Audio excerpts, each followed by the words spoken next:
Hi friends, இன்னைக்கு நம்ம எல்பஃபோட கிங்கான ஹெரால்டை பற்றி பார்க்க போகிறோம். யார் இந்த ஹெரால்டு? எதுக்காண்டி எல்பஃபில் உள்ள எல்லா ஜெயின்ஸுமே இவரை வந்து மதிக்கிறாங்க? அப்படி எல்பஃபுக்கு இவர் என்ன பண்ணாரு? குறிப்பாக இவர் எப்படி இறந்து போனாரு? இப்படி எல்லாத்தையுமே இன்னைக்குள்ள வீடியோவில் தெளிவாக பார்க்க போகிறோம். இதை தாண்டி ராக்ஸும் ஹெரால்டும் எப்படி மீட் பண்ணாங்க, இவங்க ரெண்டு பேருக்கு இடையில என்ன ரிலேஷன்ஷிப், இது எல்லாத்தையுமே நம்ம தெளிவாக பார்க்க போகிறோம். இந்த வீடியோக்குள்ளே போகிறதுக்கு முன்னாடி லாஸ்ட் 2 வீடியோவில் வந்து நம்ம ஃபேஸ் காமிச்சு வீடியோ போட்டிருப்போம். அதில் லாஸ்ட் வீடியோவில் வந்து ஒரு சின்ன மிஸ்டேக் வந்துட்டு, ஆடியோவில் வந்து ஒரு சின்ன மிஸ்டேக் வந்துட்டு, அண்ட் ரூம்லயுமே எக்கோ ப்ராப்ளம் இருக்குது. அதை ஃபிக்ஸ் பண்றதுக்காண்டி ஆக்கோஸ்டிக் ஃபோம் வந்து ஆர்டர் போட்டிருக்கேன். அது வந்ததுக்கு அப்புறம் ரூம்ல ஒட்டிட்டு திரும்பியும் ஃபேஸ் காமிச்சு வீடியோ போட ஆரம்பிச்சிடலாம். அண்ட் குறிப்பா வந்து பேக்ரவுண்ட் செட் பண்ண வேண்டியது இருக்குது. இப்படி ஒரு சில விஷயங்கள் பண்ண வேண்டியது இருக்குது. எல்லாத்தையுமே பக்காவா செட் பண்ணதுக்கு அப்புறம் அகைன் நம்ம ஃபேஸ் காமிச்சு வீடியோ போட ஆரம்பிச்சிடலாம். இப்போதைக்கு இந்த வீடியோல வந்து ஹெரால்டை பத்தி ஒன் பை ஒன்னா பார்க்க ஆரம்பிச்சிடலாம். இந்த வீடியோமே இன்ட்ரெஸ்ட் இருக்க போகுது. ஸோ வீடியோவை ஸ்கிப் பண்ணாம ஃபுல்லா பாருங்க.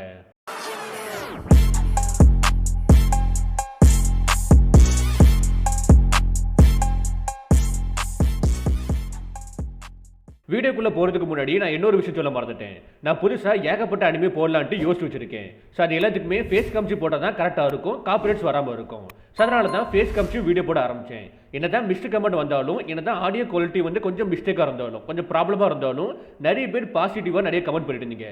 ஸோ அதை பார்க்க புதுசில் தான் கொஞ்சம் மோட்டிவாக இருக்குது. அகைன் அண்ட் அகைன் வந்து கொஞ்சம் இம்ப்ரூவ் பண்ணி வீடியோ போட தோணுது. ஸோ பாசிட்டிவாக கமெண்ட் பண்ண எல்லாருக்குமே தேங்க்ஸ். ஸோ அகைன் நம்ம எல்லாத்தையுமே செட் பண்ணதுக்கு அப்புறம், ப்ராப்பராக செட் பண்ணதுக்கு அப்புறம் திரும்பி ஃபேஸ் காமிச்சு வீடியோ போட ஆரம்பிச்சிடலாம். இப்போ நம்ம ஹெரால்டை பற்றி பார்க்க ஆரம்பிச்சிடலாம். ஹெரால்டை பொறுத்த வரைக்கும் இந்த வேர்ல்டுலேயே ஸ்ட்ராங்கஸ்டான கண்ட்ரி அண்ட் வாரோட பெர்த் பிளேஸான எல்பஃப்ல பிறந்திருக்காரு. அது மட்டும் கிடையாது, அந்த எல்பஃபோட கிங்காவும் இருந்திருக்காரு. இந்த எல்பஃபை வந்து எல்லாருமே வார்லடுன்னு சொல்லுவாங்க அண்ட் மைட்டி கிங்டமும் சொல்லுவாங்க. அந்த அளவுக்கு ஒன் பீஸ்ல வந்து இந்த எல்பஃப் இருக்கலாம், ரொம்பவே ஒரு பயங்கரமான கிங்டம். ஸோ அதோட ஒரு கிங்காக தான் நம்ம ஹெரால்ட் இருந்திருக்காரு. பேசிக்கா எல்பஃபை வந்து நம்ம ரெண்டா டிவைட் பண்ணலாம். 100 வருஷத்துக்கு முன்னாடி 100 வருஷத்துக்கு பின்னாடின்ட்டு நம்ம ரெண்டா டிவைட் பண்ணலாம். அதுபடி 100 வருஷத்துக்கு முன்னாடி எல்பஃப்ல எந்த ஒரு டெவலப்மெண்ட் இருக்காது, ஒரு சின்ன டெவலப்மெண்ட் கூட இருக்காது.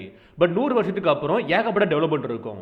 100 வருஷத்துக்கு முன்னாடி ஜெயின்ஸ் எல்லாருமே என்ன பண்ணிட்டு இருப்பாங்கன்னா, வாருன்ட்டு ஏகப்பட்ட கண்ட்ரிக்கு போயிட்டு அந்த கண்ட்ரியை டிஸ்ட்ரைப் பண்ணிட்டு செமையா சுத்திட்டு இருந்திருப்பாங்க. பட் 100 வருஷத்துக்கு அப்புறம் என்ன இருக்கும்னா, ஜெயின்ஸ் எல்லாருமே அந்த வார் மென்டாலிட்டியை, ஃபைட் பண்ணக்கூடிய மென்டாலிட்டியை விட்டுட்டு பீஸுக்குள்ள போயிருப்பாங்க. அண்ட் 100 வருஷத்துக்கு முன்னாடி எல்பஃப்ல ஒரு குழந்தை பிறச்சுனா அந்த குழந்தை வந்து ஒரு வாரியரா மாற ஆசைப்படும். பட் இப்போதைக்கு 100 வருஷத்துக்கு அப்புறம், அதாவது கரண்ட்ல வந்து ஒரு குழந்தை பிறச்சுனா, எல்பஃப்ல ஒரு குழந்தை பிறச்சுனா அந்த குழந்தை வந்து வாரியரா மாற ஆசைப்படாது, படிக்க தான் ஆசைப்படும். அதுபடி எல்பஃப்ல வந்து ஸ்கூலுமே இருக்குது. 100 வருஷத்துக்கு முன்னாடி ஸ்கூல் இருக்காது, பட் இப்போதைக்கு ஸ்கூல் இருக்குது. இப்படி எல்பஃபோட ஒரு மிகப்பெரிய மாற்றத்துக்கு காரணம் யாருன்னா அது நம்ம ஹெரால்டு தான். ஹெரால்டு வந்து எல்பஃபோட ஒரு கிரேட்டஸ்டான கிங்னு சொல்லுவாங்க. ஏன்னா ஹெரால்டு வந்து ஏகப்பட்ட விஷயங்களை எல்பஃப் கண்டி பண்ணியிருக்காரு. அவுட் சைடு வேர்ல்டு கூட எல்பஃபை கனெக்ட் பண்ண ட்ரை பண்ணாரு. குறிப்பா எல்பஃபோட வாரியர்ஸ்னு நேம கேட்டாலே வந்து உலகத்தில் இருக்கக்கூடிய எல்லாருக்குமே வந்து பயம் வரும். அந்த அளவுக்கு எல்பஃபுக்கு மேல ஒரு பேட் ரெப்புடேஷன் இருந்துச்சு. அது எல்லாத்தையுமே தொடச்சி எரிஞ்சிருப்பாரு. நம்ம ஹெரால்டு வந்து ஒரு கிரேட்டஸ்டான வாரியர். அவருக்குள்ள வந்து ஏசியன் ஜெயிண்டோட பிளட் ஓடிட்டு இருக்குது. அதனால நார்மல் ஜெயிண்டை விட ரொம்பவே ஹைட்டா இருப்பாரு அண்ட் ரொம்பவே பவர்ஃபுல்லான ஒரு கேரக்டர். பட் ஸ்டில் வந்து அவர் வந்து அமைதி விரும்பினாரு. அப்படி ஹெரால்டு வந்து என்ன பண்ணாருன்ட்டு இப்போ ஒன் பை ஒன்னா நம்ம பார்க்க ஆரம்பிச்சிடலாம். 109 வருஷத்துக்கு முன்னாடி, இப்போதுல இருந்து 109 வருஷத்துக்கு முன்னாடி நீங்க யாருக்கிட்ட கேட்டாலும் கடல்ல வந்து எது ரொம்பவே பயங்கரமான விஷயம்ட்டு யாருக்கிட்ட கேட்டாலும் எல்லாரோட ஆன்சருமே ஒரே மாதிரி தான் இருக்கும், சேமா இருக்கும். அது வந்து ஜெயிண்ட் வாரியர்ஸ் பைரட்ஸ்.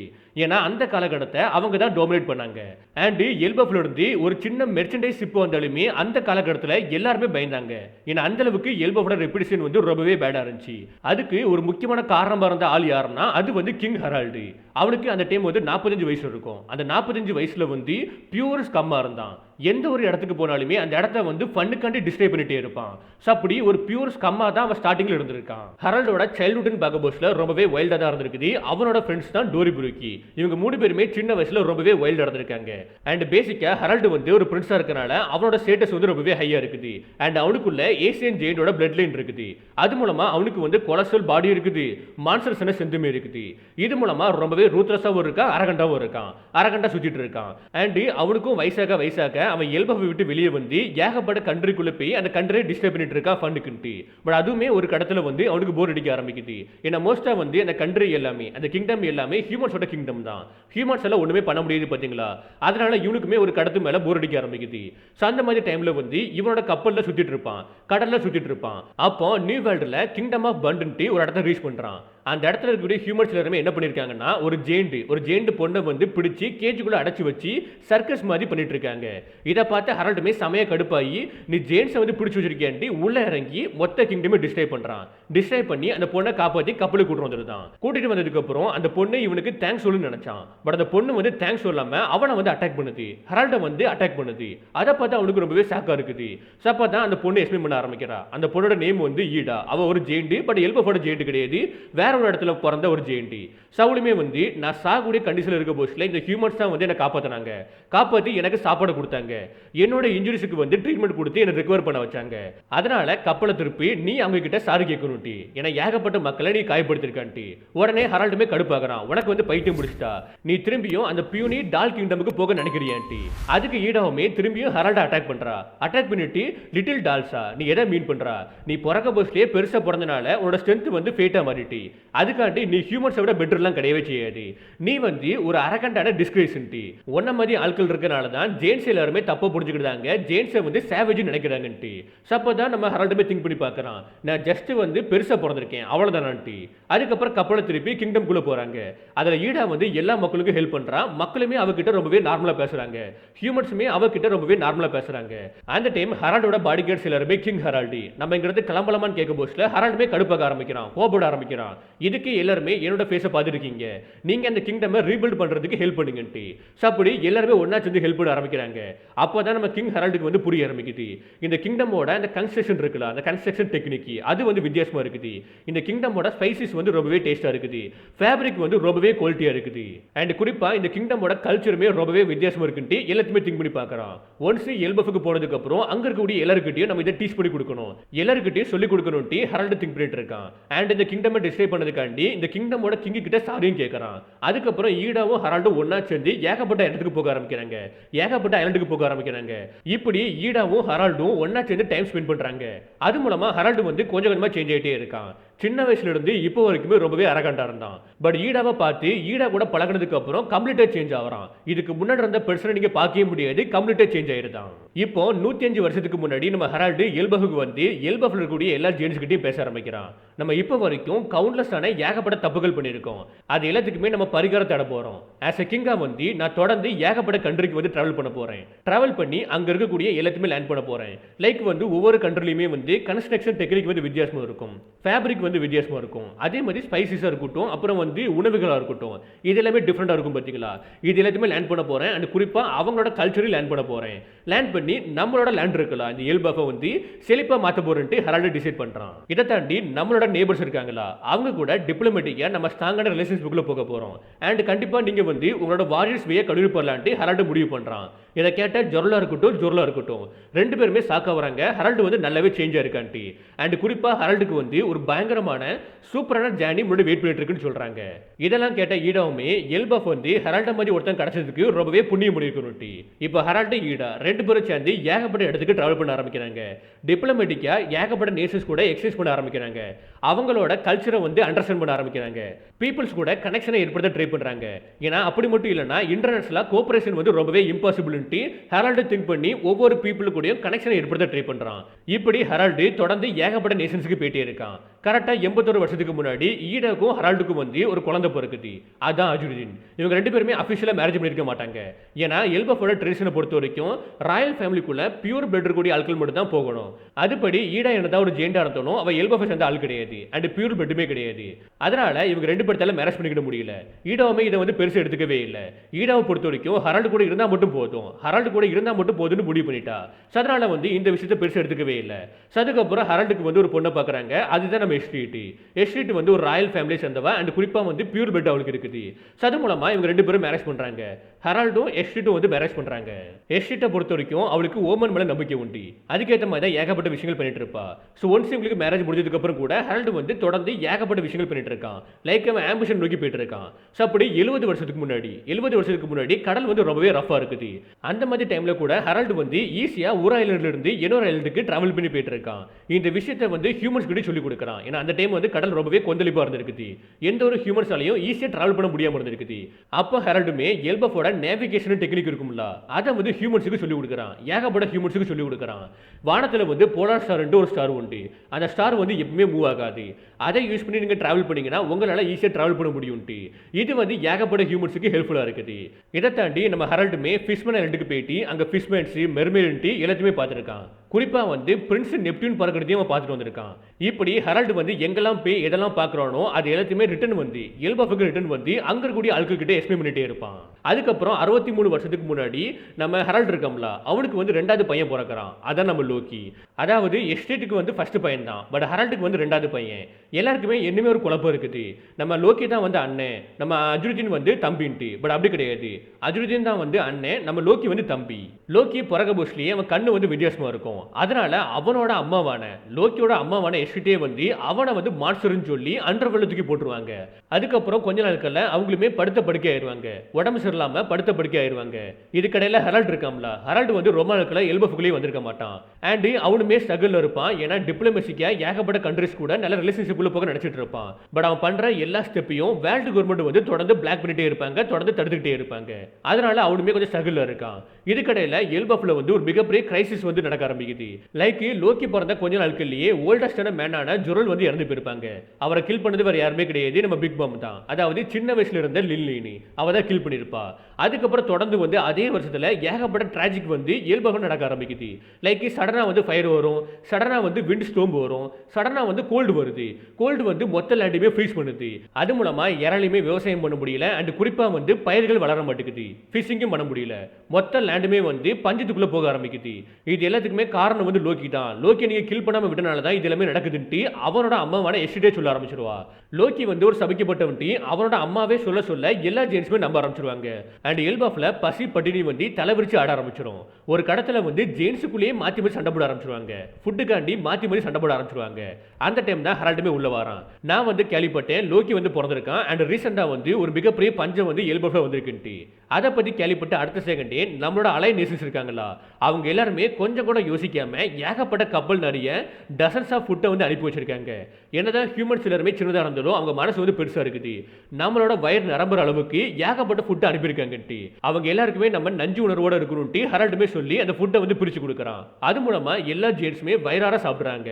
இப்படி இந்த பஞ்சத்தை விட்டு எப்படியே சமாளிச்சு வெளியே வந்திருந்தாங்க. இந்த வறட்சியை சமாளிச்சதுக்கான முக்கியமான ரீசனே வந்து ஹெரால்டு தான். நான் எதுக்காண்டி இந்த பஞ்சத்தை பற்றியும் அண்ட் லோக்கியோட படத்தை பற்றி சொன்னேன்னு பார்த்தீங்கன்னா, இது வந்து ஹெரால்டோட அச்சுமுடியில் ஒரு மிகப்பெரிய அச்சுமுடினே சொல்லலாம். ஹெரால்டு மட்டும் மற்ற நேஷன்ஸ் கூட அலையன்ஸா இல்லாமல் இருந்தானா, அதாவது கனெக்ஷன் ஏற்படுத்தாமல் இருந்தானா, கண்டிப்பாக இந்த டைம் வந்து ஒரு மிகப்பெரிய கிரைசிஸை ஏற்படுத்திருக்கும். யாருக்கு தெரியும், எல்பஃபே இல்லாமல் கூட போயிருக்கலாம். ஏன்னா அந்த அளவுக்கு ஒரு மிகப்பெரிய பஞ்சம் தான் இந்த பஞ்சம். பட் ஹெரால்டு வந்து மற்ற நேஷன்ஸ் கூட நம்ம கனெக்ஷனில் இருக்கணும், டிப்ளமேட்டிக்கா ஏகப்பட்ட கண்ட்ரிஸ் கூட நம்ம நல்ல ரிலேஷன்ஷிப்ல இருக்கணும்னு எடுத்த முடிவு தான் வந்து இப்போதைக்கு எல்பஃபை காப்பாற்றிருக்குது. அதுக்கப்புறம் ஹெரால்டுமே ஏகப்பட்ட கண்ட்ரிஸ்க்கு போயிருப்போம்ல, அங்க என்னென்ன விஷயங்கள் பார்த்தானோ அது எல்லாத்தையுமே வந்து எல்பஃபுக்குள்ள அப்ளை பண்ண ஆரம்பிக்கிறான். இப்போதைக்கு ஃபர்ஸ்ட் ஸ்டெப்பா வந்து எல்பஃபுக்குள்ள ரூட் பிரான்ச் ரூட்டை வந்து ரெடி பண்ண ஆரம்பிக்கிறான். லைக் வந்து ரோடு போட ஆரம்பிக்கிறான். அது மூலமா எல்பஃபுக்குள்ள இருக்கக்கூடிய வில்லேஜ் இருக்குல்ல, அந்த வில்லேஜுக்கு இடையில வந்து ட்ரேடும் கம்யூனிகேஷனும் பெட்டரா இருக்கும்னு முடிவு பண்றான். இப்போ 56 வருஷத்துக்கு முன்னாடி நம்ம ஹெரால்டு ஜெருசலேமோட வீட்ல இருந்து ரெவரி இன்சிடென்ட் பத்தி பேசிட்டு இருப்பான். இந்த இடத்துல இருந்தா ஹெரால்டோட லைஃப்மே கம்ப்ளீட்டா சேஞ்ச் ஆயிருக்கும். அண்ட் இந்த இடத்துல தான் ஜெருசலேம் மூலமா கெலேலே வார்ஹேமர் கம்பெனியை பத்தி நம்ம ஹெரால்டுக்கு தெரிய ஆரம்பிச்சிருக்கும். அந்த குரூப்ல வந்து மொத்தமா 100க்கும் மேற்பட்ட வரைட்ஸ் இருக்காங்க. அதுல ஏகப்பட்ட ஏசியன் ஜென்ஸுமே இருக்காங்க. அவங்க எல்லாரையுமே யாரோ கேப்சர் பண்ணிருக்காங்கன்ட்டு நம்ம ஜெருசலேமா சொல்லுவாரு. அதுக்கு நம்ம ஹெரால்டுமே மேபி வேர்ல்டு கவர்மெண்ட் பண்ணிருப்பாங்களா கேட்க போஸ்ட்ல மேபி இருக்க வாய்ப்பு இருக்குது. ஏன்னா அந்த டைம் அவங்க ஒரு மிகப்பெரிய த்ரெட்டா இருந்தாங்கன்ட்டு. அந்த டைம் அந்த கெலேலே வார்ஹேமர் கம்பெனி வந்து மிகப்பெரிய த்ரெட்டா இருந்துச்சுன்ட்டு. பட் கண்டிப்பா ஏதாவது ஒரு டீப்பர் ரீசன் இருக்கணும் உன்னோட ஐடியல்ஸ் வந்து வேர்ல்டு கவர்மெண்ட் கிட்ட ஒர்க்காம இருக்குதுக்குன்ட்டு. கண்டிப்பா அதுக்கும் உனக்கு எந்த ஒரு சம்மந்தம் கிடையாது, நம்மளோட பாஸ்டுக்கும் அதுக்கு தான் சம்மந்தம் இருக்க வாய்ப்பு இருக்குன்ட்டு ஜெருசலேமா சொல்லுவாரு. ஏன்னா ஹெரால்டு எந்த ஒரு ஸ்டெப் எடுத்தாலும் வேர்ல்டு கவர்மெண்ட் அதை பிளாக் பண்றாங்க. அதே மாதிரி வேர்ல்டு கவர்மெண்ட் கூட ஜாயின் பண்ணலாம்னு நினைச்சாலுமே வந்து அதுக்கும் அவங்க ஒத்துக்க மாட்டேங்காங்க. அதனால உடஞ்சி போய் தான் நம்ம ஹெரால்டு இருப்பான். ஆண்ட்ரா சொன்னோம்ல, இந்த வருஷத்துல இருந்தா நம்ம ஹெரால்டோட லைஃபுமே கம்ப்ளீட்டா சேஞ்ச் ஆயிருக்குன்ட்டு. ஏன்னா இந்த வருஷத்துல ரெவரி மீட்டிங் அப்போ ராக்ஸ் மீட் பண்ணிருப்பான் நம்ம ஹெரால்டு. ராக்ஸ் எப்படி இறந்து போனா, ராக்ஸ் வந்து எப்படி ராக்ஸ் பெரட்ஸை ஃபார்ம் பண்ணா, அப்புறம் காட்வெல் இன்சிடென்ட், இதை பத்தி தனியா ஒரு 3 வீடியோ ரெடி பண்ணி போட்டிருக்கேன். ஆல்ரெடி நம்ம சேனல்ல இருக்குது. அதோட லிங்க் கீழே கமெண்ட் பாக்ஸ்ல கொடுக்குறேன், செக் பண்ணி பாருங்க, ரொம்பவே இன்ட்ரெஸ்டிங்கா இருக்கும்.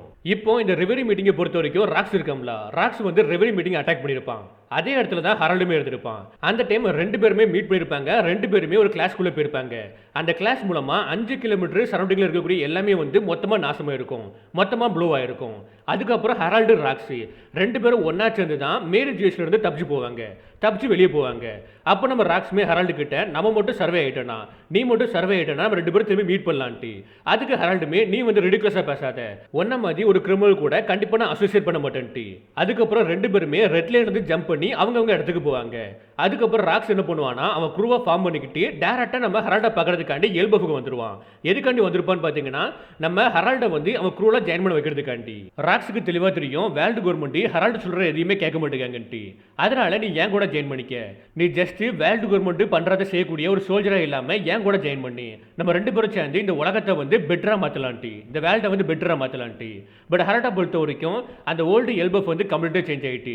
இப்போ இருக்கக்கூடிய எல்பஃப் வந்து நீ நினைக்கிற மாதிரி கிடையாது. அண்ட் நானுமே உன்னோட குரூல ஜாயின் பண்ண மாட்டேன்ட்டு ஹெரால்டு வந்து டிக்ளேர் பண்ணிடுவான். அண்ட் உன்னோட எனிமிஸுமே வந்து பெருசா இருக்காங்க, நீ மொத்த பிளானட் கூட ஃபைட் பண்ண போறியான்ட்டு. அதுக்கு ராக்ஸுமே பவரை பொறுத்த வரைக்கும் ஒருத்தங்களே வந்து எப்பவுமே டாப்ல இருக்க மாட்டாங்க, கண்டிப்பா அது சேஞ்ச் ஆகும். அதுபடி நீ என் கூட ஜாயின் பண்ணி நம்ம 2 பேரும் ஒண்ணா இருக்கிறது மூலமா அன்ஸ்டபிளா இருப்போம், நம்மளால அந்த வேர்ல்டை வந்து மாற்ற முடியும்ட்டு. அதனால என் கூட ஜாயின் பண்ணுன்னு சொன்னாலுமே ஹெரால்டு வந்து ஒத்துக்க மாட்டான். நான் வந்து எல்போவோட கிங்கு, கண்டிப்பா உன் கூட ஜாயின் பண்ண மாட்டேன்ட்டு. பட் ராக்ஸை பொறுத்த வரைக்கும் விடவே மாட்டான், தொடர்ந்து வந்து கேட்டே இருப்பான் என்னோட க்ரூல ஜாயின் பண்ணுன்ட்டு. பட் ஹெரால்டு வந்து கடைசி வரைக்கும் ஒத்துக்கவே மாட்டான். இதனாலேயே ராக்ஸ் பிரட்ஸை சேர்ந்த நம்ம கைடோ வந்து உனக்கு ஹெரால்டோட பவர் தேவைப்படுதுன்னா அவனை டிஃபீட் பண்ணி அவனை ஒபே பண்ண வைக்கலாமேன்ட்டு. பட் ராக்ஸ் வந்து சமய கடுப்பாயி கைடோவை அட்டாக் பண்ணிடுவான். நீ இதுக்கப்புறம் பேச்சு கூட இப்படி சொல்லக்கூடாது, ஏன்னா ஹெரால்டு வந்து என்னோட நண்பன்ட்டு. இப்படி ராக்ஸ் வந்து அவன் ட்ரீம் நோக்கி ஒரு சைடு போயிட்டு இருப்பான், இன்னொரு சைடுல வந்து ஹெரால்டு அவன் ட்ரீம் நோக்கி போயிட்டு இருப்பான். இந்த டைம்ல தான் நியூ வேர்ல்டுல ஒரு கண்ட்ரியை வந்து வேர்ல்டு கவர்மெண்டோட ஏஜென்ட்ஸான சைபர் போல் வந்து அட்டாக் பண்ணிட்டு இருப்பாங்க. அந்த கண்ட்ரி வந்து வேர்ல்டு கவர்மெண்ட் கூட இணைய ஒரு கண்ட்ரி தான். அதனால இஷ்டத்துக்கு வந்து அட்டாக் பண்ணிட்டு இருப்பாங்க, பீப்புள்ஸை கில் பண்ணிட்டு இருப்பாங்க. அப்போ அந்த இடத்துக்கு ஹெரால்டு வரான். ஹெரால்டை பார்த்த சைபர் போல் ஏஜென்ட்ஸுமே நீ இந்த விஷயத்துல தலையிடாத, எல்பஃப் வந்து வேர்ல்டு கவர்மெண்ட் கூட ஜாயின் பண்றதுக்கான மெம்பர்ஷிப்ல இருக்குது, அதனால இந்த விஷயத்துல மூக்கு நுழைக்காதுன்ட்டு பேசிட்டு இருப்பான். பட் ஹெரால்டுமே வந்து நாங்க பஞ்சத்துல இருக்க புஷ்ல, எல்பஃப் பஞ்சத்துல இருக்க புஷ்ல, இவங்க வந்து ரொம்பவே பெரிய மனசு பண்ணி ஏகப்பட்ட ஃபுட்டை கொடுத்தாங்க, இவங்க எங்களோட ஃப்ரெண்ட்ஸ், நாங்க கண்டிப்பா இவங்களுக்காண்டி ஏதாவது ஒன்று பண்ணி ஆகும்ட்டு. இப்படி பேசிட்டே இருக்க புஷ்ல அந்த சைபர் போல் ஏஜென்ட்டுமே வந்து ஒரு ஹியூமனை வந்து சுட்டுருவான். அதெல்லாம் கடுப்பான ஹெரால்டுமே வந்து அந்த சைபர் போல் ஏஜென்ட்ஸோட ஷிப்பை வந்து டிஸ்ட்ராய் பண்ணிடுவான். அண்ட் குறிப்பா அவங்க எல்லாருமே டிஃபீட் பண்ணி அந்த கண்ட்ரியை வந்து காப்பாத்திடுவான். இந்த ஒரு விஷயம் வேர்ல்டு ஃபுல்லும் பரவ ஆரம்பிச்சிடும். அண்ட் குறிப்பா எல்லாருமே ஹெரால்டை பத்தி பேச ஆரம்பிச்சிருவாங்க. ஏன்னா வேர்ல்டு எக்கனாமிக்ஸ்ல நம்ம ஹெரால்டை பத்தி தப்பா போட்டிருப்பாங்க, தப்பா போர்ட்ரேட் பண்ணிருப்பாங்க இந்த இன்சிடென்ட்டை. அதனால வேர்ல்டுல எல்பஃபோட ரெப்புடேஷன் வந்து கொஞ்சம் அடி வாங்கியிருக்கும். இந்த டைம்ல தான் ராக்ஸும் ஹெரால்டும் வந்து அகைன் எல்பஃப்ல வந்து மீட் பண்ணுவாங்க. எல்பஃபோட கடற்கரையில வந்து மீட் பண்ணி பேசுவாங்க. அதுபடி ராக்ஸ் வந்து நீனும் உன்னோட நேஷன்ஸும் வந்து ஏன் என் கூட ஜாயின் பண்ணக்கூடாதுன்ட்டு, என்னமே எதுக்கு வேர்ல்டு கவர்மெண்ட் கூட போய் ஜாயின் பண்ண நினைச்சிட்டு இருக்கா, அவங்க தான் உனக்கு கேர் பண்ணவே இல்லையன்ட்டு. பட் ஹெரால்டுமே வந்து கண்டிப்பா நான் கூட ஜாயின் பண்ண மாட்டேன், இப்போனாலுமே எப்போனாலுமே கண்டிப்பா வேர்ல்டு கவர்மெண்ட் கூட நாங்கள் ஜாயின் பண்ணுவோம். அதுக்கு ஒரு நல்ல எக்ஸாம்பிளா தான் இப்போதைக்கு ஜெயின்ஸ் எல்லாருமே மரைன்ஸா ஜாயின் பண்ண ஆரம்பிச்சிட்டு இருக்காங்க, மரைன் சூட்டை போட ஆரம்பிச்சிட்டு இருக்காங்கன்ட்டு. பட் ராக்ஸ்மே சிரிச்சுக்கிட்டு அவங்க ஜஸ்ட் வந்து உங்களோட ஸ்ட்ரென்த்தை மட்டும் தான் யூஸ் பண்ணிப்பாங்க, மற்றபடி உங்க பீப்புளுக்கான வேல்யூ அவங்க கொடுக்க மாட்டாங்கன்ட்டு. இப்படி ராக்ஸும் ஹெரால்டும் வந்து அடிக்கடி எல்பஃப்ல மீட் பண்ற விஷயம் வந்து 5 எல்டர்ஸ்க்கு தெரியும். அண்ட் குறிப்பா வந்து ஹெரால்டு வேர்ல்டு கவர்மெண்ட் கூட ஜாயின் பண்ண நினைக்கிறான்ட்டு 5 எல்டர்ஸ்க்கு தெரியும். அதனால 5 எல்டர்ஸ்மே என்ன டிசைட் பண்றாங்கன்னா, என்ன பிளான் பண்றாங்கன்னா, நம்ம எல்பஃபை வேர்ல்டு கவர்மெண்ட் கூட ஜாயின் பண்ண வைக்கலாம். பட் அதுக்கு ஒரு கண்டிஷன் இருக்குது, நம்ம ஹெரால்டை வச்சு ராக்ஸை கில் பண்ணலான்ட்டு. ஏன்னா அந்த டைம் ராக்ஸோட அட்ராசிட்டி வந்து உலகம் ஃபுல்லுமே அதிகமா இருக்கும், அதே மாதிரி ராக்ஸோட இன்ஃப்ளூயன்ஸுமே வந்து உலகம் ஃபுல்லுமே அதிகமா மாறிட்டே இருக்கும். அதனால ஹெரால்டை வச்சு ராக்ஸை கில் பண்ணலான்ட்டு இவங்களுமே பிளான் பண்றாங்க, 5 எல்டர்ஸ்மே பிளான் பண்றாங்க. என்னதான் 5 எல்டர்ஸ் வந்து இந்த மாதிரி ஒரு பிளானை பண்ணாலும் இந்த பிளானை வந்து ஆக்சுவலி ஹெரால்டு வந்து அக்செப்ட் பண்ணிப்பான். ஏன்னா இது ஒரு நல்ல ஆஃபரா இருக்குன்ட்டு, லைக் வேர்ல்டு கவர்மெண்ட் கூட ஜாயின் பண்றது நல்ல ஒரு ஆஃபரா இருக்குன்ட்டு. ஏன்னா அவர் ரொம்பவே கஷ்டப்பட்டிருப்பான், ஏகப்பட்ட இடத்துல ட்ரை பண்ணிருப்பான், என்னதான் பண்ணாலுமே வேர்ல்டு கவர்மெண்ட் கூட ஜாயின் பண்ண முடியாம இருந்திருக்கும். பட் இப்போ இந்த ஒரு ஆஃபர் வச்சதுக்கு அப்புறம் அவன் அக்செப்ட் பண்றான். அக்செப்ட் பண்ணி எல்பஃப்ல வந்து எல்பஃபோட அண்டர்வேர்ல ராக்ஸும் ஹெரால்டும் ஃபைட் பண்ண ஆரம்பிக்கிறாங்க. இந்த ஒரு விஷயம் ராக்ஸை வந்து ரொம்பவே டிசப்பாயின்மெண்ட் ஆகியிருக்கும் அண்ட் ரொம்பவே கடுப்பாயிருப்பான். இவங்க 2 பேருக்கு இடையில வேற லெவல் ஃபைட் நடக்கும், அந்த ஃபைட் வந்து தரமா இருக்கும். பட் ஸ்டில் இந்த ஃபைட் வந்து டிரால தான் முடிஞ்சிருக்கும். இந்த ஃபைட்ல வந்து 2 பேரும் மாத்தி மாத்தி பேசுவாங்க.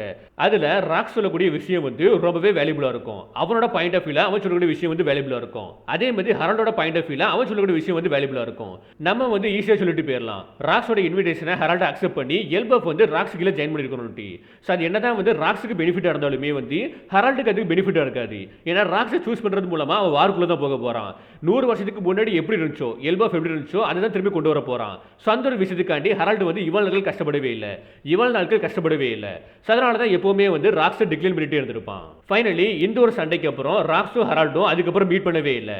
ராக்ஸ் வந்து அதுக்கப்புறம் எல்பஃப் வரவும் இல்லை. அதே மாதிரி நம்ம ஹெரால்டை வந்து இன்வைட் பண்ணவும் இல்லை. இதுக்கப்புறம் இவங்க 2 பேரும் எப்போ மீட் பண்ணுவாங்கன்னா, நம்ம ராக்ஸ் காடு வெளிக்குள்ள போறதுக்கு முன்னாடி நம்ம ராக்ஸை தடுக்கிறதுக்காண்டி வேர்ல்டு கவர்மெண்ட் ஹெரால்டை அனுப்பி வச்சிருப்பாங்க. ஸோ அப்பதான் ராக்ஸும் ஹெரால்டும் மீட் பண்ணிருப்பாங்க.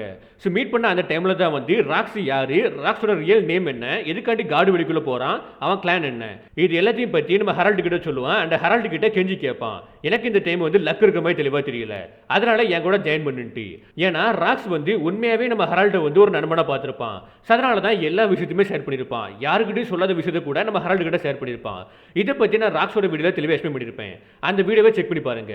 ஃபைனலி இந்த டைம் கூட நம்ம ஹெரால்டு அக்செப்ட் பண்ணிருக்க மாட்டான். அதுக்கப்புறம் தான் காடு வெளி இன்சிடென்ட்டுமே நடந்திருக்கும். அந்த இன்சிடென்ட்ல ராக்ஸ் செத்து போயிருப்பான். அந்த விஷயத்தை கேட்ட அடுத்த செகண்டே ஹெரால்டு வந்து ரொம்பவே கடுப்பாயிருப்பான், ரொம்பவே கோவப்பட்டிருப்பான். என்னோட நண்பன் வந்து என்கிட்ட கடைசியா ஒரு ரிக்வெஸ்ட் கேட்டான், அந்த ரிக்வெஸ்ட் கூட என்னால பண்ண முடியலையே, நிறைவேற்ற முடியலையே ரொம்பவே ஃபீல் பண்ணிருப்பான். அண்ட் குறிப்பா இப்பதான் முடிவு பண்ணிருப்பான், இதுக்கப்புறம் என்னோட பாத்துல இருந்து என்னால மூவ் பண்ண முடியாதுன்ட்டு டைரக்டா மரைன்ஃபோர்டுக்கு போயிருப்பான். மரைன்ஃபோர்டுக்கு போயிட்டு அவனோட 2 கொம்பு இருக்கும்ல, அவனோட 2 கொம்பு, அந்த கொம்பை உடச்சிட்டு வந்து நாங்க 1000 வருஷமா ஏகப்பட்ட பாவங்கள் பண்ணியிருக்கோம், ஏகப்பட்ட தப்பு பண்ணியிருக்கோம், அதை நான் சேஞ்ச் பண்ண நினைக்கிறேன். இத்தனை வருஷங்கள் நாங்க பண்ண பாவத்துக்காண்டி நான் வந்து மன்னிப்பு கேட்கிறேன். எல்பஃபோட ஃபியூச்சருக்காண்டியும் எல்பஃப்ல இருக்கக்கூடிய சில்ட்ரன்ஸ் வந்து அமைதியா வாழ்றதுக்காண்டி நான் வந்து பரிகாரம் தேட நினைக்கிறேன். எல்லாத்தையுமே சேஞ்ச் பண்ண நினைக்கிறேன். ஈவன் நான் ஸ்லேவா மாறினா கூட எனக்கு பரவாயில்ல, நாங்க வேர்ல்டு கவர்மெண்ட் கூட ஜாயின் பண்ணணும், வேர்ல்டு கவர்மெண்ட் கூட ஜாயின் பண்ணணும்ட்டு ஹெரால்டு வந்து கொம்பை உடச்சிட்டு வந்து பேசுவான். அதுக்கப்புறம் ஹெரால்டு என்ன பண்ண ஆரம்பிக்கிறானா, வேர்ல்டு கவர்மெண்ட் கூட சேர்ந்து ஒண்ணா ஒர்க் பண்ண ஆரம்பிக்கிறான். அதுலயும் குறிப்பா கார்னெட்ஸ்க்கு முந்தின பர்சனான டெவட்டோட பிளேடா வந்து மாற ஆரம்பிக்கிறான். அண்ட் ஹெரால்டுக்கு சோலோ கவர்மெண்ட் கொடுப்பாங்க. இப்படி வேர்ல்டு கவர்மெண்ட்டுக்காண்டி பைரட் ஷிப்பை டிசைட் பண்ணிட்டே இருப்பான். அதே மாதிரி கார்னெட்ஸையும் மீட் பண்ணி கார்னெட்ஸ்க்காண்டி ஒர்க் பண்ணிட்டு இருப்பான். அதே மாதிரி ஒவ்வொரு கண்ட்ரிக்கே போயிட்டு, ஒவ்வொரு கிங்டம் கண்ட்ரிக்கே போயிட்டு டிப்ளமேட்டிக்கா ரிலேஷன்ஷிப்ல போயிட்டு இருப்பான். அப்படி ஃபிஷ்மன் ஐலண்டுக்கு போயிட்டு நெப்டினை மீட் பண்ணுவான். சங்க வந்து அவங்க 2 பேரும் நல்ல ஃப்ரெண்ட்ஷிப்பாகவும் மாறிடுவாங்க. அண்ட் அதே வருஷம், இது வந்து 20 வருஷத்துக்கு முன்னாடி நடக்கும். அந்த வருஷத்துல வந்து திரும்பி எல்பஃபுக்கு வந்து எல்பஃப்ல வந்து அவுல் லைப்ரரி ஸ்டார்ட் பண்றான். அதே மாதிரி ஸ்கூலையும் ஓபன் பண்றான். இப்படி கொஞ்சம் கொஞ்சமா வந்து என்னென்ன விஷயங்கள் பார்க்கணும், அவுட் சைடு வேர்ல்டுல என்னென்ன விஷயங்கள் பார்க்கணும், அதை வந்து எல்பஃபுக்குள்ள இம்ப்ளிமெண்ட் பண்ணிட்டே இருக்கான், கொண்டு வந்துட்டே இருக்கான். இப்படி ஹெரால்டு தொடர்ந்து ஏகப்பட்ட விஷயங்கள் பண்ணிட்டே இருக்கான். அதே மாதிரி வேர்ல்டு கவர்மெண்ட் கீழே டெவட்டர் பிளேடாவும் செல் பண்ணிட்டே இருக்கான். இந்த டைம்ல தான் சாங்ஸ்மே காட் நைட்ல இருந்திருப்பான். ஸோ சாங்ஸை பற்றி தனி ஒரு வீடியோ போடுவோம், அந்த வீடியோவில் இதை பற்றி தெளிவாக சொல்கிறேன். பட் இந்த டைம் வந்து ஹெரால்டா இருக்கட்டும், அதே மாதிரி சாங்ஸாக இருக்கட்டும், 2 பேருமே டெவட்டர் பிளேடில் இருந்திருப்பாங்க.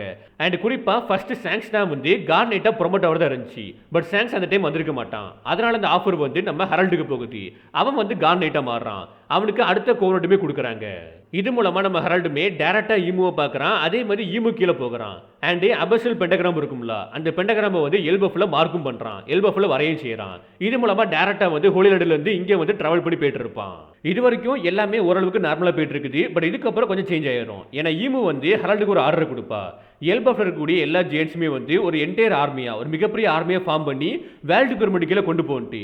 அதுக்கு ஹெரால்டு வந்து ஒத்துக்க மாட்டான். என்னோட ஆசை எல்லாமே எல்பஃப் வந்து அமைதியா இருக்கணும், பீஸ்ஃபுல்லா இருக்கணும், நான் இதை வந்து எதிர்பார்க்கவே இல்லைன்ட்டு.